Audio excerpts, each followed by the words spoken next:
katutubo, mga ITs. Yun na pala yun. Yun na pala talaga, kuya. Tama daw talaga. Tama. Alin ang tama? Yung dumagit. Dumagit. Ano po ba yung tama? Dumagit, katutubo.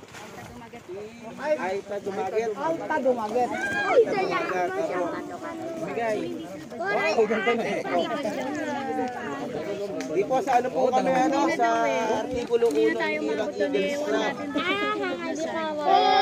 Kabanatuan po kami, pagpasayahan niyo na po yung munting handog po namin mula po sa aming mga aplikante sa pangunguna po ni Jojo Magtias, ang kanilang presidente.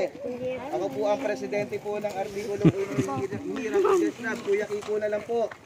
Kasama ko po sila Kuya Erwin at ang mga kuya po natin.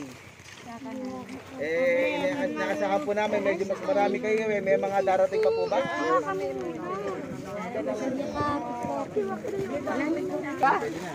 Ganda pa na yung binigay mo ngayon. Di ba?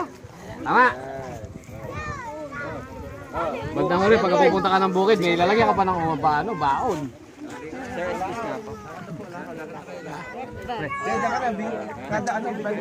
Ay, boss, ba siya nakulay, boss? Dali lang, halika rito. O, konting ano lang, ibigay mo na rin kayo yung 100. Rinig ko na. Wag po muna kayo nga alis ha, magpapapicture lang po kami sa inyo. Peace, Aninong! Edward, yung 100. Bilangin mo. Yung audit ka.